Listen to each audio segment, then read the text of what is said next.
nuko umugore arahaguruka bigenza atyo akurikije ijambo ry'uwo muntu w'Imana ajyana nabo mu nzu ye asukira mu gihugu cy'Abafilisitiya amara y'imyaka 7. Iyo myaka 7 ishize uwo mugore arasuhukuruka ava mu gihugu cy'Abafilisitiya araza atakambira umwami kubw'urugo rwe n'igikingi cye.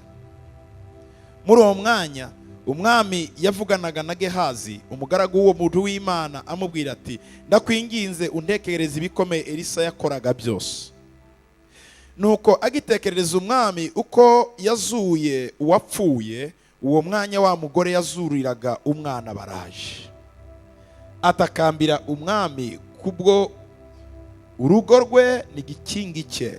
Gehazi aherako aravuga ati nyagasani mwami, nguyu wa mugore n'umwana we Elisa yazuye.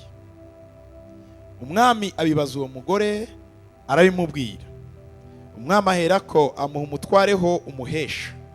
Aravuga ati umugarurire ibye byose n'ibyo basaruye mu mirima ye byose uhereye ku munsi yahaviriye ukageza ubu. Amena. Then Elisha spoke to the woman whose son he had restored to life, saying, "Arise and go, you and your household, and stay wherever you can, for the Lord has called for a famine, and furthermore, it will come upon the land for 7 years." So this woman arose and did according to the saying of the man of God, and she went with her household and dwelt in the land of the Philistines 7 years. It came to pass at the end of 7 years that the woman returned from the land of the Philistines, and she went to make an appeal to the king for her house and for her land. Then the king talked with Gehazi, the servant of the man of God, saying, "Tell me, please, all the great things Elisha has done." Now it happened, as he was telling the king how he had restored the dead to life, that there was the woman whose son he had restored to life, appealing to the king before her house and for her land. And Gehazi said, "My lord, O king, this is the woman, and this is her son whom Elisha restored to life." And when the king asked the woman, she told him. So the king appointed a certain officer for her, saying, "Restore all that was hers, and all the proceeds of the field from the day that she left the land until now."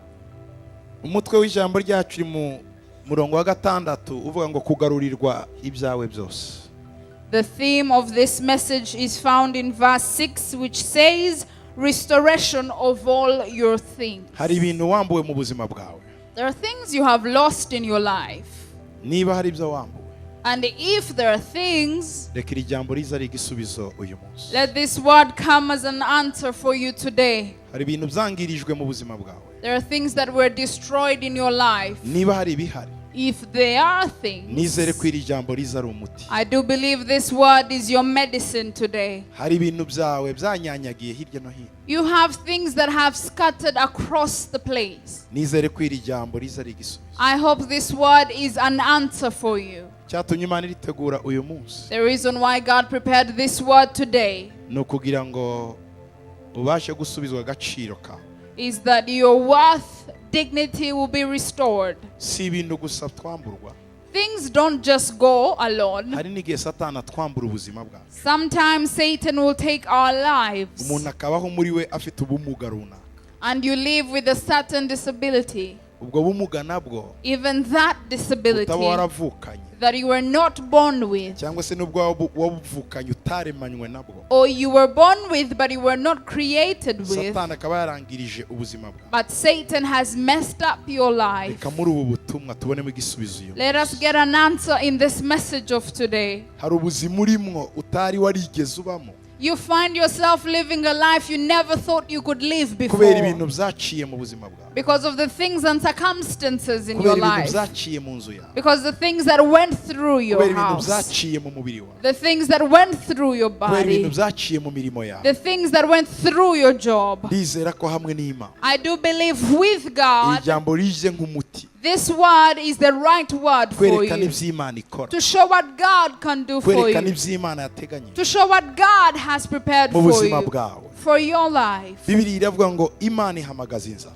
The Bible says God called a famine. Hari igihe inzara Imana iyihamagaza. There are times God will call a famine. Inzara ntabwo ari ukubura gusa icyo umuntu ari. Famine doesn't mean you lack food Inzara ishobora only. gusobanura ubuzima bw'ibibazo igihe runaka. Famine can also define a life full of problems for a specific igihe time. cy'ubutayu mu buzima bw'umuntu, A time of wilderness in your igihe life. cy'uburemere mu mutima w'umuntu, A time of heaviness in your ijoro heart. ry'amarira mu buzima bw'umuntu, A time of tears in your life. igihe cyo kwigunga mu buzima bw'umuntu, A time of loneliness,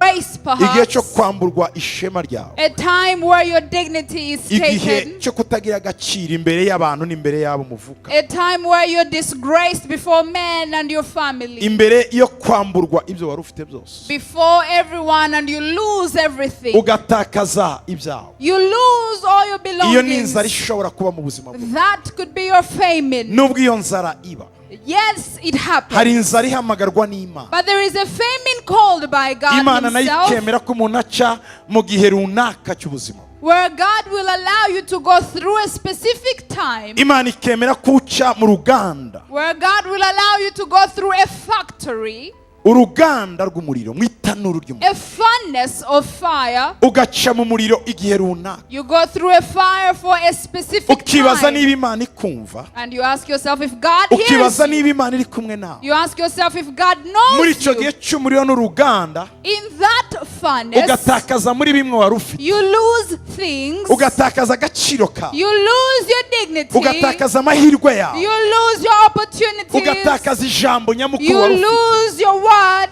ugatakaza ibyishimo byawe, You lose your joy. ugatakaza umunezero wawe. You lose your Hari igihe Imana gladness. ihamagara inzara ku buzima bw'umuntu, God can call a famine. hari igihe umuntu agenda arorongotana mu buzima, You can live a life of wandering. hari igihe umuntu agenda azunguruka mu butayu ibitekerezo bitareba imbere ye. You can live a life of wandering in the wilderness with scattered thoughts. Imana yemera ko ibyo bitubaho kugira ngo yongere itwereke imbabazi zayo, yongere itwereke imbaraga zayo, yongere itwereke ubuntu bwayo. Bibaho kugira ngo ya Mana itwereke ko ikiriho, n'Imana iriho mu bibazo, n'Imana iriho mu bisubizo, n'Imana iriho mu nzara, n'Imana iriho mu guhaga. Ibyo bihe byose Imana ikomeza yerekana ko ari Imana. God will allow these times to come that He may have the opportunity to reveal Himself to you as the God of mercy, as the God of power, as the God of compassion. He is God in the times of problems. He is still God in the time of solutions. So He will call a famine in your life. Niba hari inzara iri mu buzima bwawe, He is the God of the famine si in uko your Imana life. yakwibagiwe, Not that He has forgotten, ariko nuko yongera kukwiyereka mu bundi buryo utigeze uyimenya. but He wants to reveal Himself in another way you've never seen Uwamenyeye before. Imana mu bukire ntayisobanukirwa mu bukene, uwayimenyeye mu bukene ntayisobanukirwa mu bukire. Imana itwiyereka mu mpande zose. When you are used to God, when you're wealthy, you'll never understand Him until you're poor. And when you have only known Him as a poor person, you need to know Him as a rich person. He shows Himself dually to you. Imana umuntu yamenye mu mutuzo itandukanye n'iyamenya mu bibazo. The God you've known in stillness and calmness is different from the God you know in peace. Uko wamenye Imana mu mahoro bitandukanye n'uko wayimenye mu ntambara. And the way you knew Him in peace is different from the way you'll know Him in trials. Imana yemera ko inzara itera So He allows a famine kugira ngo itwiyereke mu yindi dimension tutari that He tuzi. may turn and show you another dimension. Menya Imana muri dimension iri mu uyu munsi. You need to know God in all Hallelujah! dimensions. Reka Hallelujah! Imana uyimenye muri ibi bihe urimo mu bundi buryo. Know Him in this time. Waba urimo ubicamo. Are you going through this? Reka nkubwire. Let me tell you. Inzara ifite imyaka yagenewe kubaho itazarenza iyo myaka, n'imyaka 7. Nyuma y'imyaka 7 winjira mu munezero wawe. Famine has a time frame, and its time frame is 7 years. After 7 years, you enter your joy and gladness. Nubwo uri mucye muri ibyo bibazo bifite isaha n'ukwezi n'umwaka bizahagarara ukongera ugasubizwa agaciro kawe. You are going through those problems, but they have their day, they have their hour, they have their week, their month, their hour, and it will be ended. Hari igihe umuntu acishwe mu muhengeri mu gihe gito ariko finale makambuka inyanja. You can go through the waves and storms, but still cross.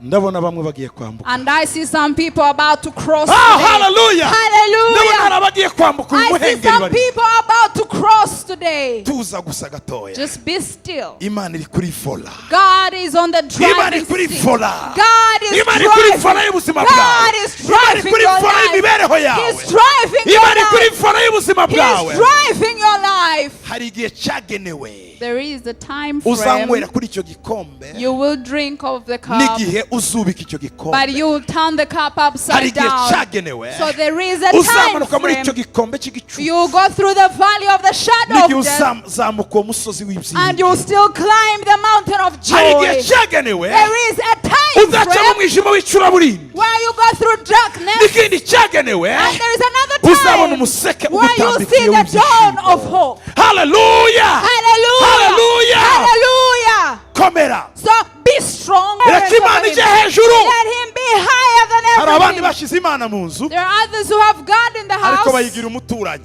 but he is a neighbor. bayishyira mu cyumba babangikanye, He is in the opposite room. barareshya n'imana. So they are equal to ishobora God. kuvuga nanjye nkavuga, He can speak, I can speak. ishobora kuyiha inama nayo ikampa inama, I can advise him, he can advise me. ishobora kuvugana nayo. I can speak to imana iyo him. mutangiye kureshya nayo When you start equaling with uba wayambaye God, agaciro kayo. you have diminished icyo gihe him. ni ryari umuntu agira imana umuturanyi we cyangwa uwo barebana mu cyumba kimwe. When you make God your neighbor, ni igihe ukora ibintu bimwe utayibajije n'ibindi ukayikora wayibajije. is when you do things after asking him, and other things you ask him or hari you bimwe don't. wikoreye ku giti cyawe, There are things you do personally ariko hari alone, n'ibindi ugenda bati imana mpa inama and there rero. are others you say, all right, God advise me. hari n'ibindi wikorera warangiza ukayemforoma, And there are others you, yabigize imana ukayemforoma. and there are others you inform him, you just inform him.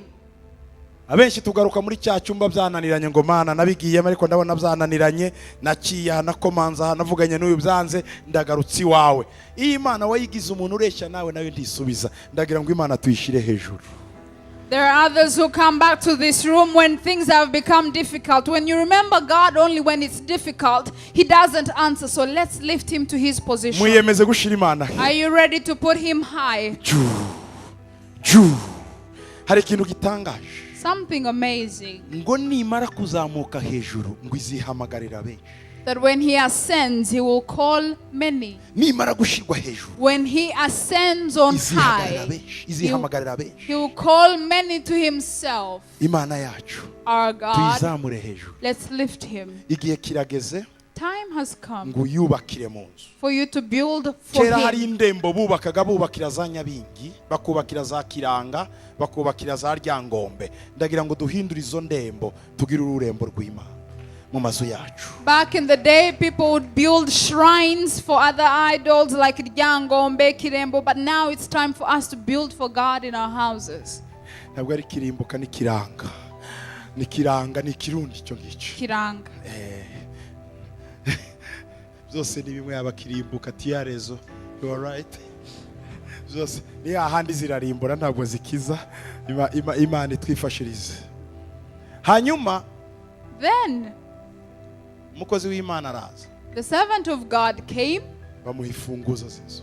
They gave him keys to his room. muntu w'Imana, Man of God, muntu wera w'Imana, holy man of God. nuca Whenever you pass here, ngiyi firigo, this is the fridge. injira urye Eat ibirimo byose. everything in the ngiki house. gitanda, This is your bed. iyi ni inzu yawe, This is your kora uko house. ushaka, Be comfortable. Do tegeka muri iyi nzu. rule in this iyi nzu house. ni iyawe. This is your house. umukozi w'Imana The servant of God arishima, was very happy. yajya mu rugendo So whenever he would travel, akarara hariya, he would spend the night ejo akongera akagenda, and come back. yagaruka When he would come akarara back, hariya, he would spend the ejo night akongera gukomeza. and go on. bukeye Then after Anezerewe some time, cyane. very happy, abaza Gehazi, he asked Gehazi, mpamagarira wa mushunemuka, call the Shunammite woman. mushunemuka azajya yiruka. So she came.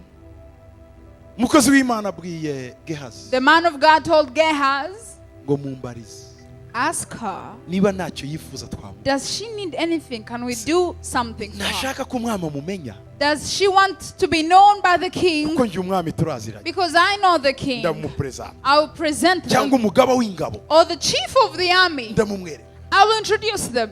umugore araje So she came aramubwira ati nyagasani and said, my Lord, ntacyo nkeneye, I do not need anything. nibera mu bacu. I live among my own.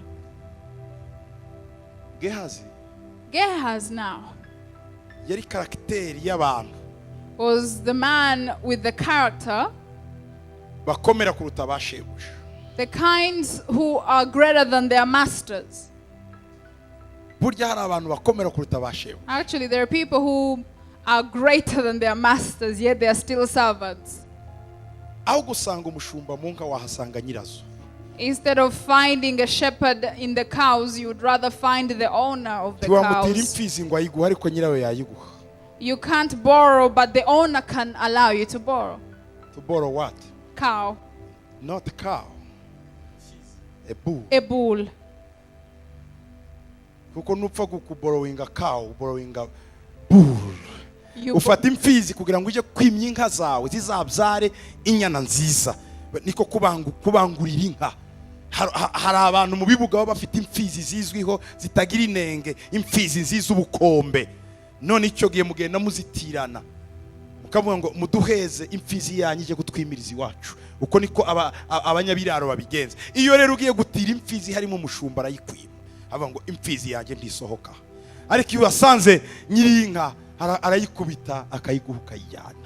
Niko bimeze rero. Gehazi yari muri bene abantu abashumba bafite amarere kuruta aya Elisha.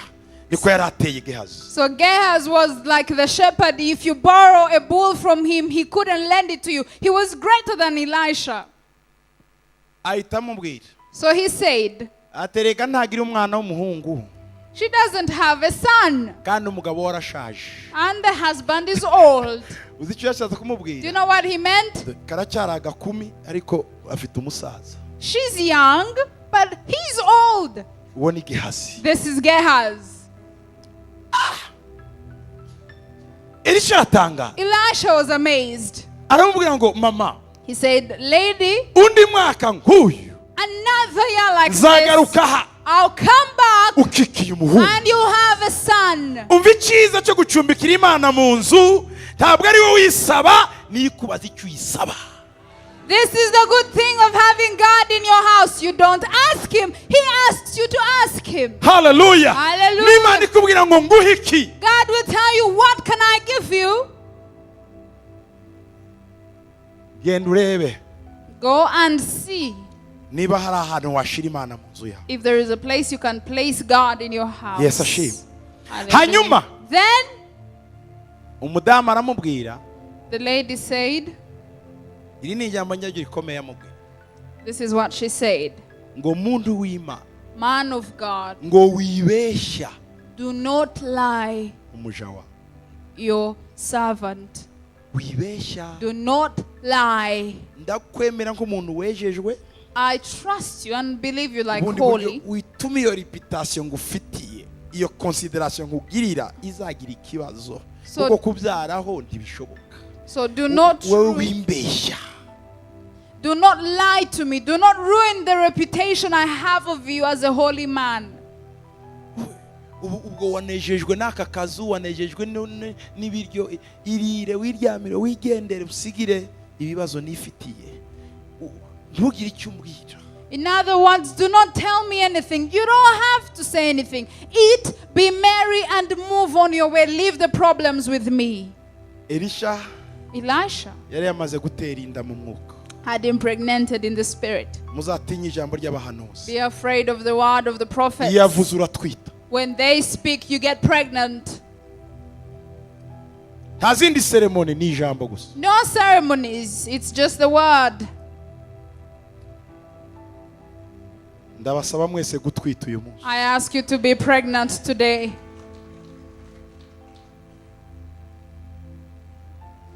Buriya mugore yari akeneye umuhungu ariko byenda wowe ukeneye inzu. She needed a son. Maybe you need a house. Byenda ukeneye imodoka. Or maybe you need a car. Byenda ukeneye kugura ikibanza. Maybe you need to buy land. Byenda ukeneye kwishyurirwa imyenda muri banki. Or maybe your debts to be paid. Byenda ukeneye gukira mu buzima bwawe. Or maybe you want to get rich in life Kugira ngo ubuzima bwawe bube buzima. so that you live a better life. Ukeneye gukira iyo ndwara. Or maybe you need to be healed. Reka mbabwire rero. Let me tell you. nimutwite mwese. Be pregnant, all of you. Hallelujah. Hallelujah. Nimutwite mu izina rya Be Yesu. pregnant in the name of Icyo Jesus. wifuza uyu munsi. Whatever you Ikiri mu mutima desire, wawe. what's in your heart, Undi mwaka uzagera ugikikiye. next year carry it.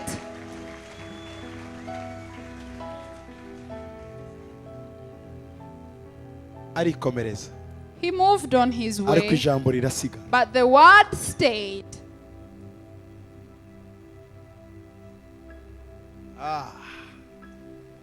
Imana yacu niyo kwizerwa. Our God is faithful. Isi nawe izavaho, ijuru rikavaho, uwizera azabona ayo masezerano. Isi nibizavaho, ijuru rikavaho, uwizera azabona ayo masezerano. Icyo wizereye muri iki gitondo kizasohora. What you have faith for this morning will come Icyo to wakiriye pass. nk'ubuhanuzi What you have received as a prophecy kiraba. will happen. Reka inkuru nyihutishe Let kugira me- ngo nze kuza hari iwanjye hahandi ku munani. Let me rush so that we come back to chapter 8. Umwaka utashye The following year, Elisha agarutse Elisha came back asanga kikiye umwana w'umuhungu. and found she had a baby boy. Hallelujah. Mu Hallelujah. kwezi kwa gatanu nk'uko So next May, tuzongere tubonanire muri iyi nzu. let's meet in this Ukikiye house. amasezerano When yawe, you have your ukikiye promises, ibitangaza byawe, when you have your ukikiye ibyo miracle, Imana when yakubwiye. you have what God Yeah, hallelujah. Hallelujah.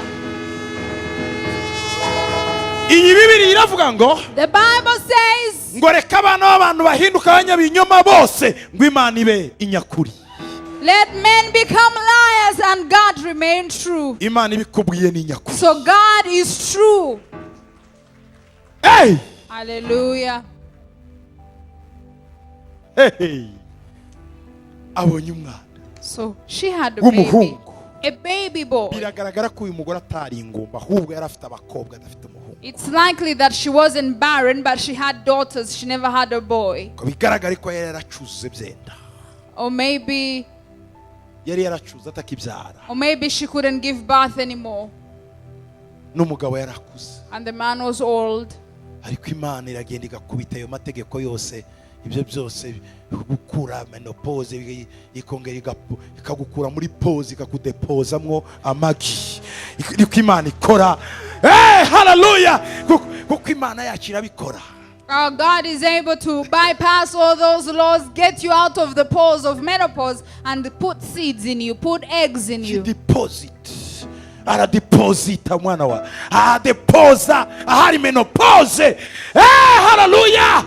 Imana igahindura amateka yawe kubw'ijambo ry'ubuhanuzi. And He will change your history because of the prophetic word. Elisha arikomereje. Elisha moved his way, Arakomeza. carried on. Kazararaho yitambukira. He would pass and come. Aba bari bafitanye ubusabane n'Imana n'abantu b'Imana. Dore ikintu mu buzima ukeneye kugirana ubusabane n'Imana n'abantu bazi Imana. These people had a communion with God and with people who knew God. This is what you need in your Nibandi ugirana life. ubusabane nabo. Who do you have a communion with? Bazatuma uguma mu kibazo cyawe cyangwa uva mu kibazo cyawe. Will they keep you in your problem or will they get you out of your problem? Mu bihe bisa n'ibi. So in a time as Muri this, iyi nzara y'imyaka in irindwi. such a famine of 7 years, Ni bande ufitanye nabo ubusabane? who do you call your friends?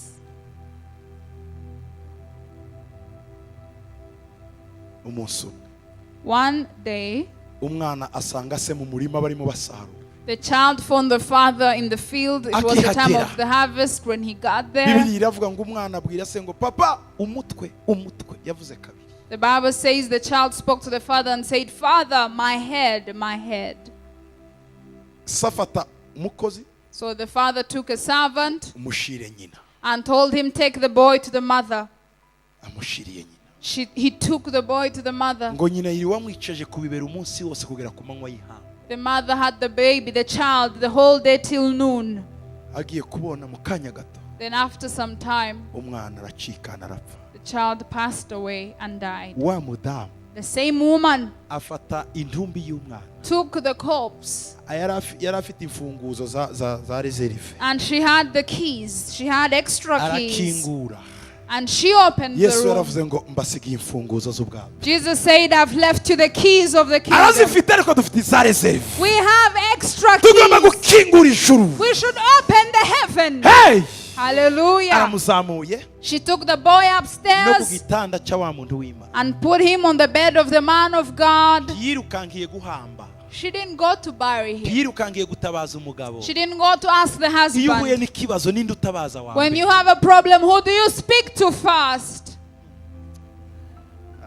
yirukankiye mu cyumba cy'amasengesho, She went to the room of the prophet. yirukankiye mu nzu y'Imana, She went to the house of God amurambikaho, and put him on the bed. hanyuma atumiza umugabo we Then asked for the husband ngo mpa wa mukozi uzi gutwara ipunda vuba vuba. and said, get me the best servant who can ride ubwo fast, ni umushoferi mu myaka y'ubu, or a driver of these amwohereza years. umushoferi. So he sent a driver. ntacyo yamubwiye, She didn't tell him ntiyamubwiye aho anything. agiye, She didn't say where she was going. ntiyamubwiye ibyabaye, She didn't tell him what happened. araceceka. She kept mu quiet. bibazo bikomeye byawe So in the problems of your life, wige guceceka, learn to be quiet. wige kubwira Imana. Learn to tell God. benshi bagushakamo amagambo Many want mu gossip. bihe by'umubabaro wawe, So in your mu bihe pain, by'inzara yawe, in your famine, bashaka kumvuganya. they want you to tubereka cry out. amaganya yawe, Don't cry tubereka out. agahinda kawe. Don't show them your pain. ceceka, Be quiet shakisha Imana, and seek jya ku musozi God. w'Imana, Go to the mountain bibwire Yesu, bibwire and tell Yesu, Jesus. genda ubibwire Yesu. Go and tell Jesus. umudamu yurira ipunda, So she mounted the donkey abwira wa musore and told the young man, ngo wowe wiruke ride as fast as you kugeza igihe can kubwira ngo gabanya. until I'll tell you slow down. umusore arirutse, So he went. barazamuka ku musozi Karumeli, They went on the mountain to Carmel, ku nzu ya Elisha. to the house of Elisha. murabizi abagabo ba kera baba mu biti byiza, bataba babahanuzi n'abandi bicaraga hanze bareba hakurya yabo ibiba byose mu kayaga keza ko mu mugoroba. agiye kubona ipunda iraza yiruka, ugakomeza yitegereza, abwira Gehazi bati Geha, buriya arasa n'umushunamukazi. Back in the day, prophets used to live in the mountains and they would sit and watch everything across the plain. So he saw her and told Gehazi, she's coming. ninde uriya? Who is that lady coming? n'umushunamukazi. The Shunammite woman. irukanka nyaruka, Go to her mubaze ikibaye, and ask what's happening, ko nta kimana yamubwiye. because God hasn't told me anything. musangiriye umubaze. So go and ask her. Gehazi arirutse, Gehazi ran amusanga mu nzira, and found her on the aramubwira road ati madamu, and said, ni lady, amahoro akuzanye? is it peace? yari yamubwiye ngo umubaze.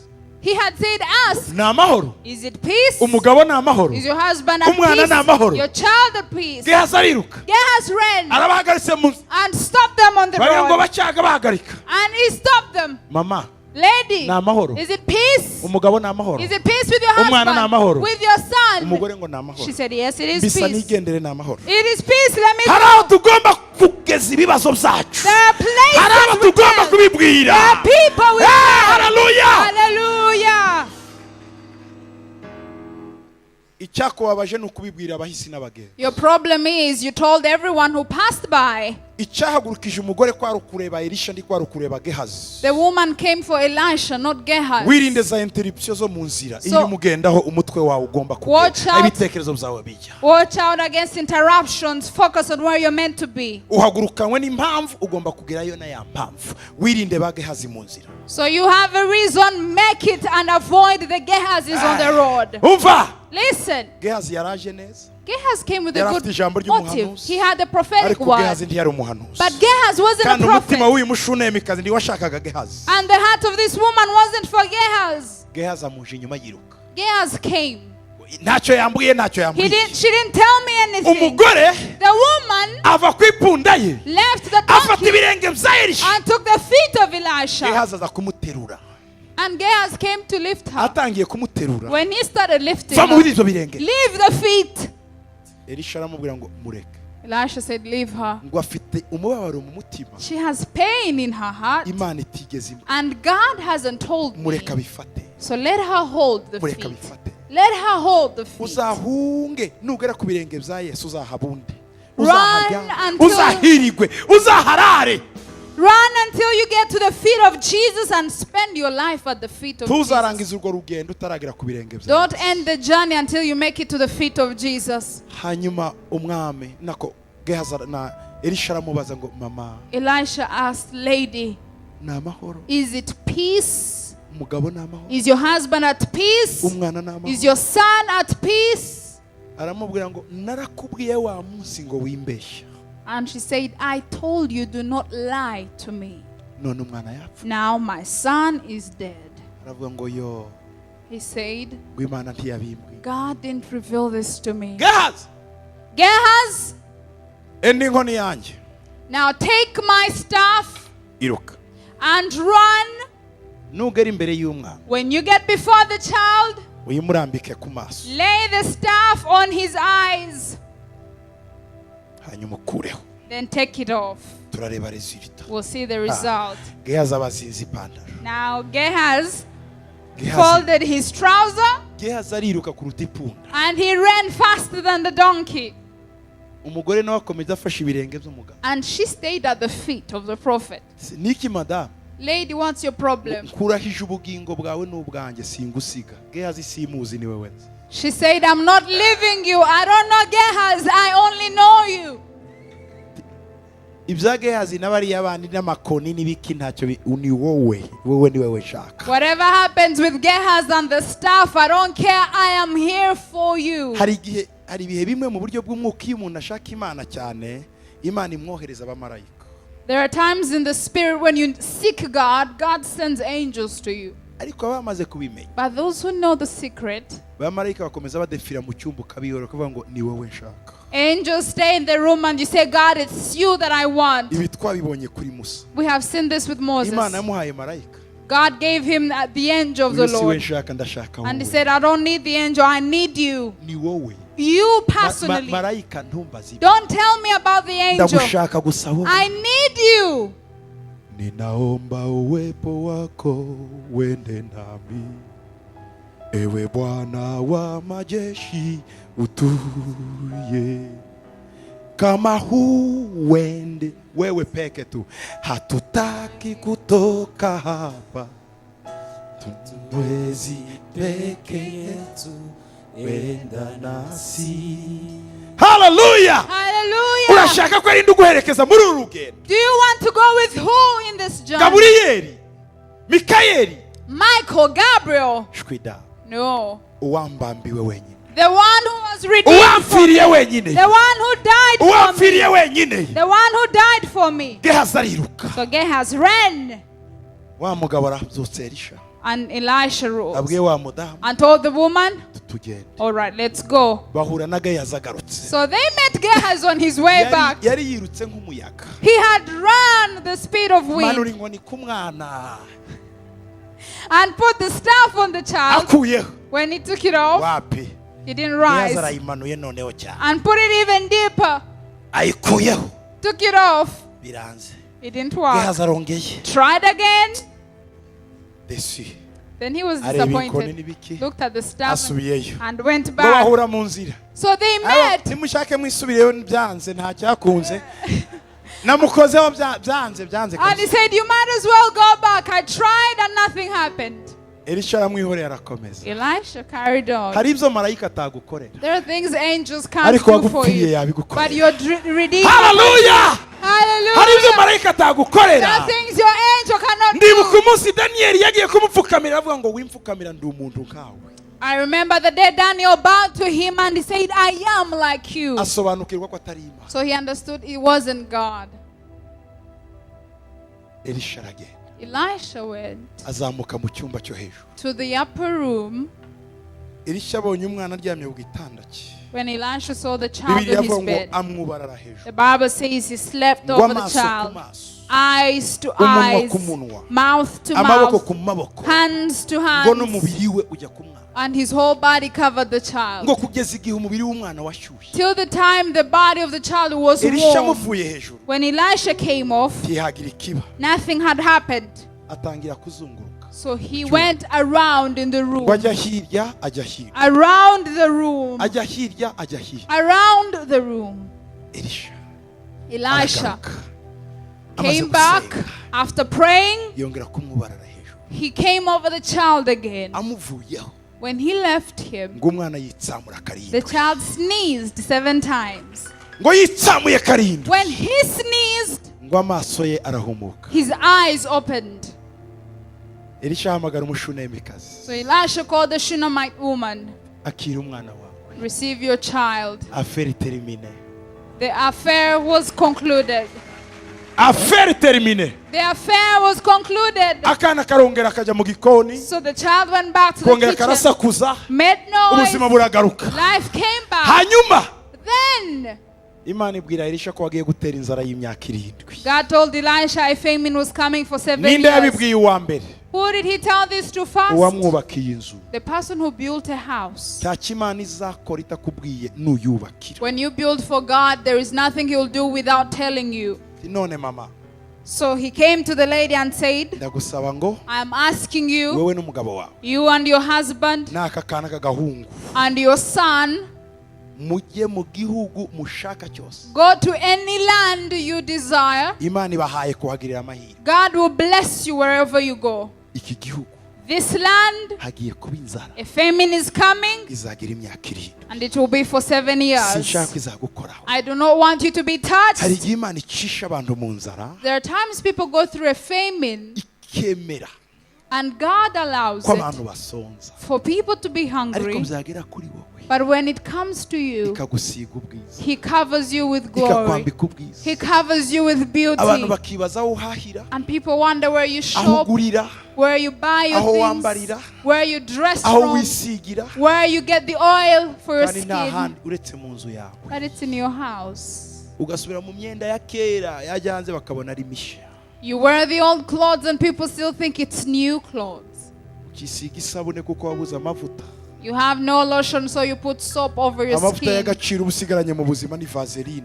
The only precious oil you have in life is Ariko Vaseline. wacyareba bakavuga ngo wambwiye ayo mavuta But they ask wayagurisha. you, what oil do you use? Imana igira igihe itwambika ibyo bintu. There is a way God covers us in Ukabona abantu that. ibihumbi n'imiliyoni bagira ngo ariko wadukabye ku mafaranga. People come and borrow money from you when you're poor. Ariko Imana ikakwiyambikira. But God clothes you. Ikaguhisha. God hides you. Ukarara urira mu gitondo ukiri guseka. You cry in the night, you laugh in the day.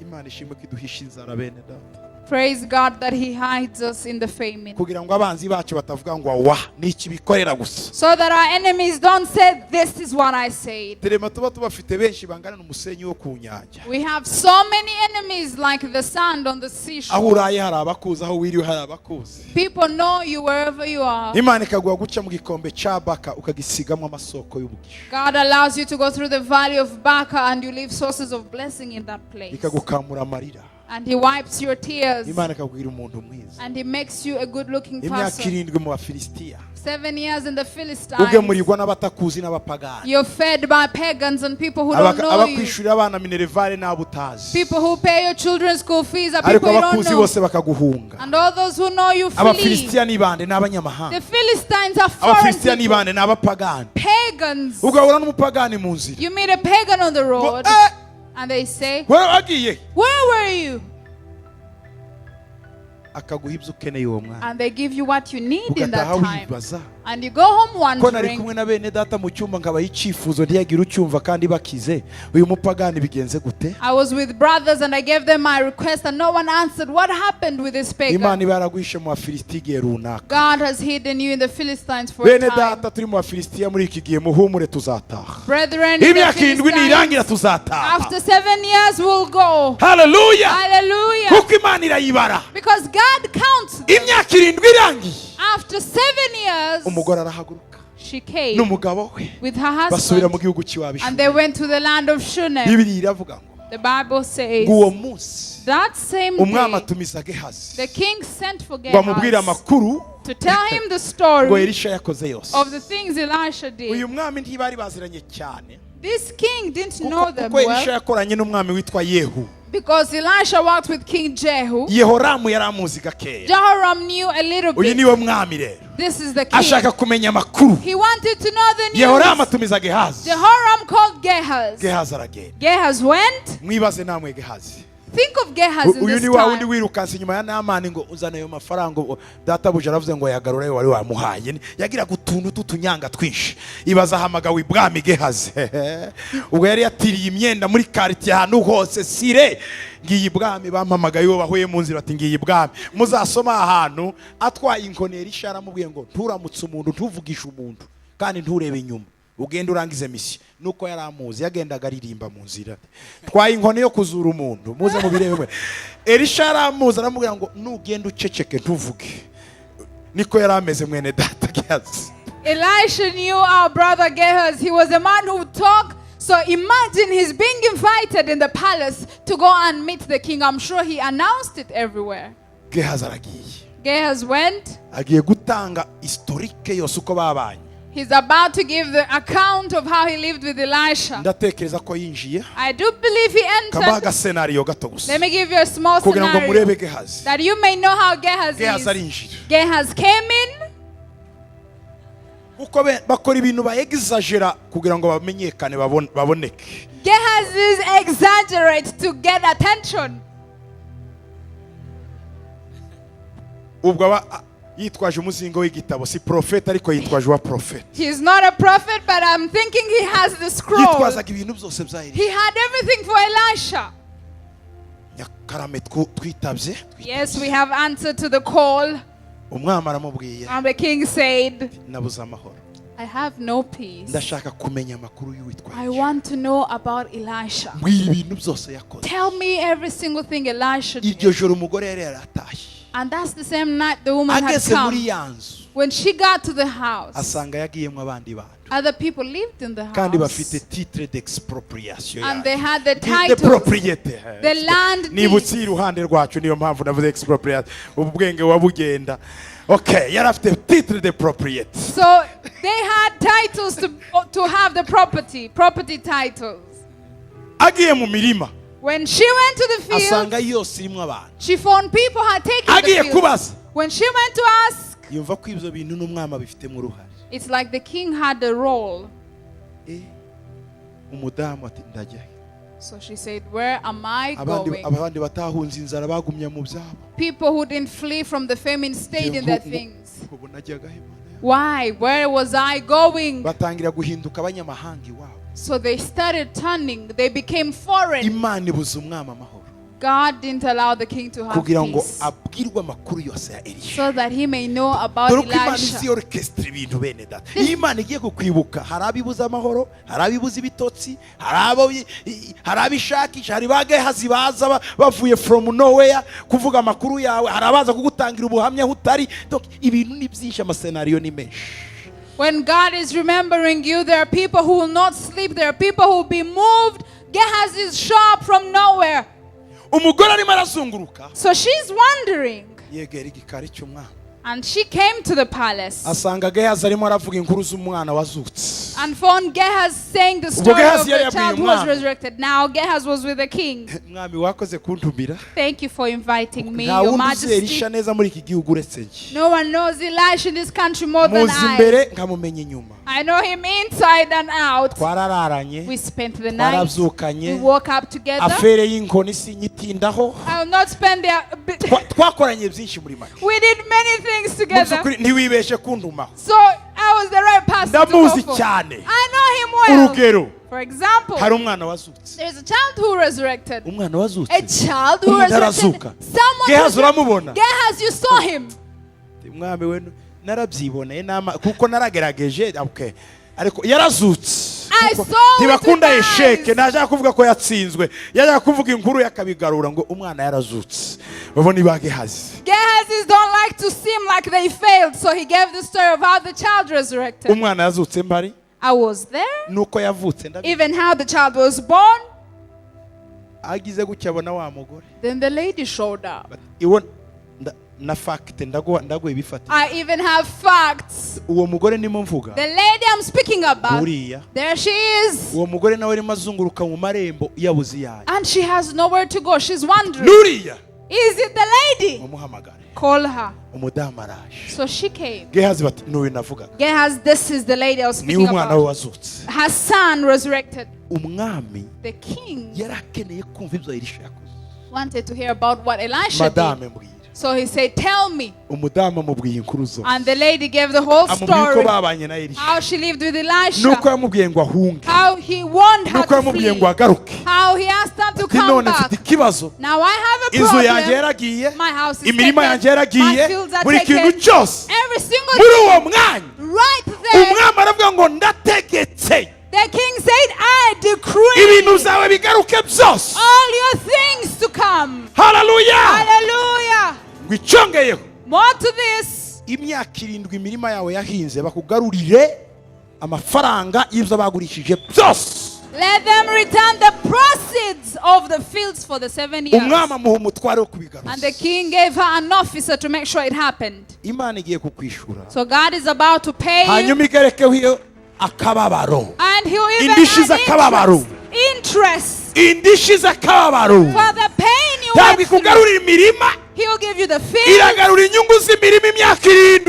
But even the interest for Ibyo ya 7 years. Satani yakwibye imyaka 7. What Satan took for 7 Ibyo years. waciyemo muri ibi bihe by'inzara. What you went through in the Imana famine. izabigaruza. God will return it Yongereho inyungu zabyo. and add interest. N'indishyi y'akababaro kayo. And interest. Ndakubwiza ukuri. I tell you the truth. Indishyi z'akababaro ziraje. It is on its way coming. Uzi imyaka watakaje kubera ibyo bibazo. Do you know how many years you wasted because of Imana those igiye problems? gutakaza ibyo warungutse muri iyo myaka. God is going to restore what you should have made in those years. Ndumva muri nyambabwirike. In me, I feel Andikuye led umwanya. right in this moment. Umubare w'igihombo cyose. The interest of all the loss. Igihombo. The loss, the number of the loss. Hanyuma ukora umubare And calculate w'imyaka 7. times 7. Nibyo Imana izakwishura. This is what God will restore to Reba you. igihombo wakoze. So look at the loss. Niba waratakaje miliyoni 10. If you lost 10 million, Ndagira ngo iyo miliyoni 10 I want you to take the 10 million uyikubemo imyaka 7. Imyaka 7 ni iminsi ingahe? times 7 years. How many Ugenda days? ukuba 355 inshuro 7 uraza gukuramo hanyuma multiplier. Kugira ngo mumenye Multiply ko Imana ari so nyizera. that you know how faithful our God is. Mwanyumvishe. Did you understand what I say? Nimutanyumva nje ndabibyikorera nje nyine kuko biraza tu. If Ariko you- naga ngo namwe mubibemo. Twijirane twese kuko Imana irabibutse muri imyaka 7 mwabayemo nibyo babambuye mu myaka 7 Imana irabigaruje. Hallelujah. God has remembered you and God has restored all that was taken in 7 years. Agaciro kawe kataka. Your dignity. Imana igiye kugarura ubwiza inshuro ndwi. God is multiplying it 7 times. Hari abashaje imburagiye muri twebwe igiye kubagarura ubusore inshuro ndwi. Those who seem like they are old prematurely, God is bringing back your youth times Abatakaje 7. igikundiro mugiye kugarura 7 fois 7. Those who Hey! lost your favor, it's coming back times 7. Vuga ngo 7. Times 7. 7. Times 7. Karindwi. Times 7. Hallelujah. Hallelujah. Imana igiye kubyutsa Bagahazi na Yerobowamu. God is raising Gehazi and Jeroboam for your Bagahazi sake. na Yerobowamu bagiye guhura ku bwa wowe. And they will meet for your sake. Amateka yawe Your history agiye kukugarurira agaciro kawe. is restoring your dignity. Amateka y'uyu mudamu. The history of this woman. Amatsiko yo kumenya The amateka. curiosity to know what happened to her. Yagaruriwe imirima ye. Restored her Agarurwa amazu ye. fields, her life, Umva. her house. Andika témoignage. Write your testimony. Témoignage. Your testimony. Témoignage. Write your testimony. Ubuhamya bwawe. Your testimony Bw'imyaka y'ubutayu. for the years of the Ubuhamya wilderness. bwawe. Your testimony Bw'imyaka 7 y'inzara. for the years of Ubuhamya famine. bwawe. Your testimony Bw'imyaka waciyemo. for the years you just passed. Bugiye gutuma ba Yerobowamu na Bagahazi bahura. Jeroboam and Gehazi will meet because of that. Tari kuriya And they'll say, that person, amakuru ye naya what is it about them? abayeho gute? How are they living? Bimeze gute? What's happening with their Ubuhamya lives? bwawe Your testimony bugiye gutuma will make it happen. Imana yongera kukuzamura. And God will lift you. Imyaka 7 yari ngombwa 7 years were necessary kugira ngo wongere ubone Imana. for you to see God again. Ugarurirwe inshuro ndwi. so that there is a restoration of 7 times. ababyizeye ko Imana ibabizanira Those who believe that this has happened, raise your hands. Imana ibahe umugisha. May God bless you. muhaguruke tubishimire Imana. Stand and let's thank God for tubishimire this. Imana Let's thank kwibikoze God that He has kwibikoze done it. That He has done bishimire this. Imana Thank God kwibikoze that He has done bishimire it. Imana Thank God kwibikoze that He has muri done uyu this mwanya. in this moment. zamura amaboko yawe. Raise your hands. nta kintu mfise no kuvuga atari ukuguhishimwe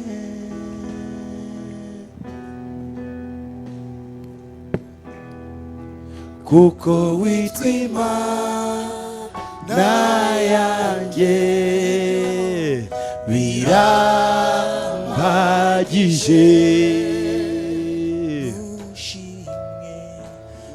ndushimwe nta kintu mfite ndovu yes Lord kuguhishimwe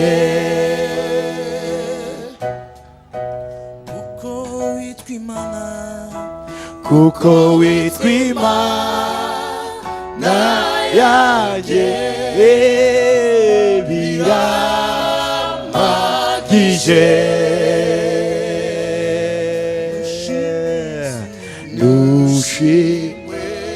tangira ushima Imana ko igaruje ibyawe. Imana ikwibutse nyuma y'imyaka 7 n'ijwi ryawe. shima Imana n'ijwi ryawe vuga yes hello hallelujah ria baba siko ya baba baba baba ri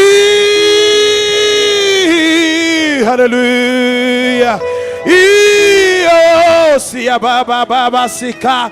ndagushima Mana kunyibutse mu mwaka wo kwibukwa. ndagushima Mwami kw'imyaka 7 y'inzara ihagaze. ndagushima Mwami kungaruriye inzu ungaruriye imirima n'ibyari biyirimo imyaka 7 byose ndabigaruriwe. ndagushima Data kunyibutse. ndagushima Data kunyibutse. ndagushima Data kunyibutse. cyubahiro kibicawe imyaka Mwami yose ciye mu burumbuke. ubuhamya bwanjye inkuru zanjye amateka yanjye. no more cry. nta kongera kurira. no more cry. nta kongera kurira. no more cry. nta kongera kurira. no more cry. nta kongera kurira. no more cry. nta kongera kurira. hari kibaye muri uyu mwanya. Something just happened. hari ikintu kibaye. Something just happened. haje ikintu gisa n'umuyaga wa serwakira uteruye ibintu byari bikuremereye. uteruye ibintu bimwe ubikuye ahantu ubitwaye ahantu. umuyaga wa serwakira hari kibaye muri uyu mwanya. Something just happened, like a whirlwind has just taken everything that was heavy upon you. hari kibaye muri uyu mwanya. Something just happened. umva Listen. tushidikanye. So do not doubt this. ndabona bamwe inzara y'imyaka 7 irangiye. The famine of 7 years inzara is y'imyaka finished. 7 irangiye. The famine of 7 years is finished.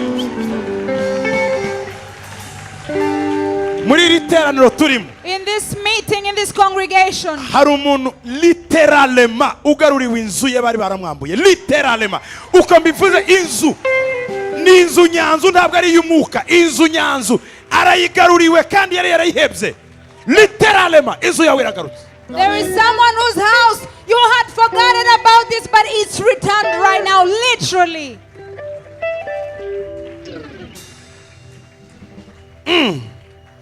ndimo ndabona hari turubiyo. There is a turbulence. There is a turbulence. There is a move. yesu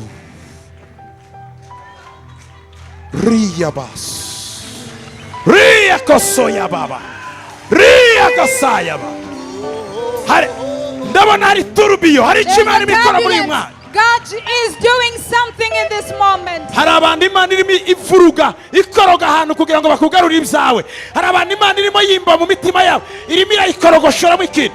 hari ibintu Imana irimo ikorogoshora mu buzima bw'abantu. hari abantu Imana irimo ikorogoshora mu that buzima they meet bwabo. for your life. Ba Yerobowamu,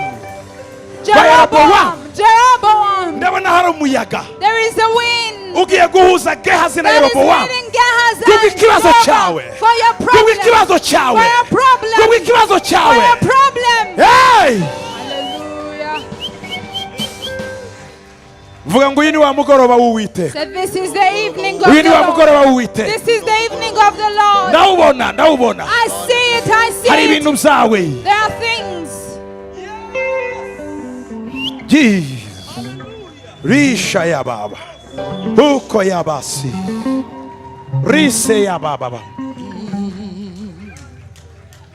Muri uyu mwanya aha turi. Aha. In this place, in this moment, Ndabona hari sale dope. Hari abantu ibibyimba birimo bibagwa uyu mwanya. Hari abantu imigongo irimo ikira. Hari abantu amaraso arimo acuranurwa. Hari abantu sinizite zirimo zivamo muri uyu mwanya. I see this place as an operation room. There are people that God is healing. There are people that your lumps are leaving. Your blood is being changed. There is a healing taking place in this moment. Muzungurutswe n'abantu bambaye ibyera nk'iby'abaganga barimo bavura abantu hano. Hari abarimo bavurwa muri uyu There are mwanya. people who are being treated in this moment. Hari abarimo bavurwa muri uyu There are mwanya. people who are being treated Hari in abarimo this bavurwa muri iyi moment. You're saha. being treated in this hour, in this place. Mana, urakoze kuri urusengero ruhinduye hopitale yawe. Thank you that you've made this church a Urusengero hospital. ruhinduye hopitale This y'Imana. has become the hospital Irimo of iravura God. abana bayo ibirwara bikomeye, is healing ibirwara his bikaze. children. Hey! Hallelujah. Hey!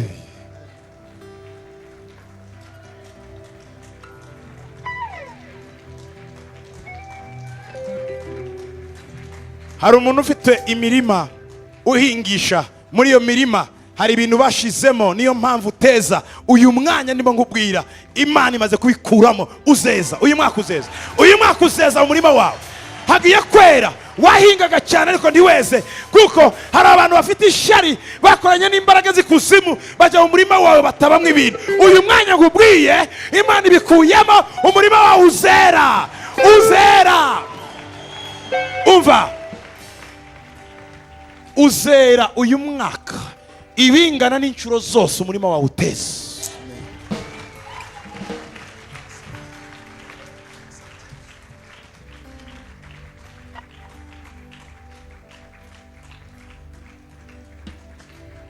Ndabona hari ferme yaguyemo inka z'imbyeyi hano. Ubu nyine ferme yaguyemo inka z'imbyeyi. I see that there is a farm that cows died away in that farm. Inka z'imbyeyi, inka zonsa. They have young ones. Umva, Listen.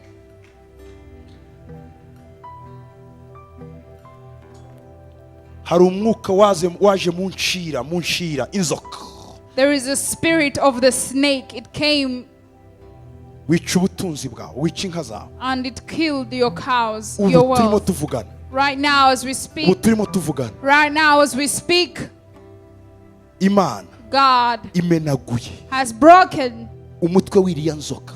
the head of that snake. Ferme yawe Your farm izagira imyaka 7. will have 7 years. Nta nka n'imwe iraramburura, No cow will die. kandi nta nka n'imwe irapfa. No cow will die. Imana igusubije ibyawe. God has restored all. Yikiranukire. Be righteous.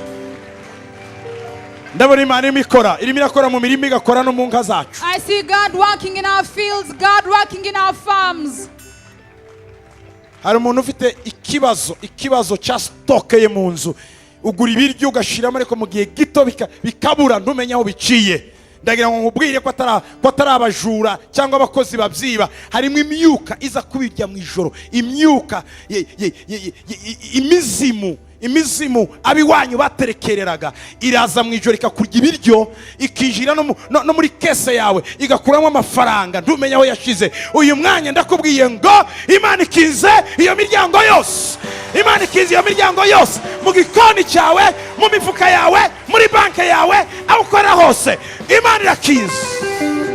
There is someone in your storehouse where you keep your food. You never have anything for long. You shop and things go away. It is spirits. There are spirits, generational spirits, that were coming in the night to eat your food. But right now, God has closed that door. hari umuntu umaze gutakaza imfunguzo ze inshuro ebyiri, There's someone who just lost their keys twice. inshuro nk'ebyiri Like twice. watakaje imfunguzo zawe You lost your keys. ugakora izindi. And you'd make other keys. Reka nkubwire ko But I want to tell you, satani Satan yinjiye came. igihe cyose watangiye gutakaza imfunguzo, nicyo gihe indwara zinjiye iwawe, ibibazo ku kazi, mu buzima bwawe, hirya no hino. Imana ikugarurira imfunguzo zawe, urakinze nawe uzakingura.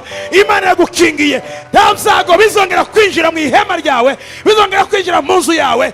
Imana iragukingiye. Uyu munsi tuzongera gutakaza imfunguzo zawe. I want to tell you that you'll never lose your keys again. Satan came through your keys and he would bring diseases, he would bring problems in your house, but he has closed. No one else will ever open again. Imana irakora byinshi tutarangiza. God is doing many things that we can't finish. Ntidushobora kubirangiza. We can't finish Muraza telling kwibona you. mu buzima bwanyu. But you will see this in your Tangira lives. uwari uyu munsi kugeza umwaka utashye. Count this to the end of the year. Ugomba gukikira ibisubizo byawe. You have to carry your Ugomba answers. gukikira ibisubizo byawe. You have to carry your Ugomba answers. gukikira ibisubizo You byawe. have to carry your Ugomba answers. gukikira ibisubizo You byawe. have to carry your answers. Bavandimwe, Brethren, bene data, brethren, akantu gato gusa ko gushima Imana. one thing to thank God. Nasema asante kwa Mungu wangu. Nasema asante, yes Lord, kwa wema wako, kwa maana fadhili zako zadumu milele na milele. Amina. Musubire muri iri sengesho vuga ngo urakoze Yesu Repeat, thank you, Jesus, kungarurira ibyanjye, for restoring my things. ibyo natakaje imyaka 7 All that I lost for 7 years byose ndabigaruriwe, has been restored. nongeye gusubizwa agaciro My worth and dignity is mu buzima restored bwanjye, in my life. mu izina ryawe In Yesu, the name of Jesus. amen. Amen. Abatarakizwa Those who are not saved, bakeneye gukizwa, who want to receive the Lord Ntimutahe. Jesus, do not go. ca hano gatoya tugusengera ukizwa. Come and we pray for Abandi you. bye bye, Others, God tuzabona bless n'umunsi you. w'umugisha, We'll meet indirimbo in nshya, blessing. umutuzo n'umunsi New w'ubutsinzi. song, Day Silence, Day and Victory. Mugende Day. mwenjoyinga ibitangaza byanyu. Enjoy your miracles. Imana ibakora ibitangaza And namwe God mwishimye. has blessed you. Ukeneye Rejoice. gukizwa kwakira Yesu, You want to receive the Ngwino Lord hano imbere. to get saved. Ngwino Come hano imbere. forward. Come uhure forward. n'Imana, kwiye gukora ibintu bikomeye mu buzima bwawe. Turagutegereje ngwino.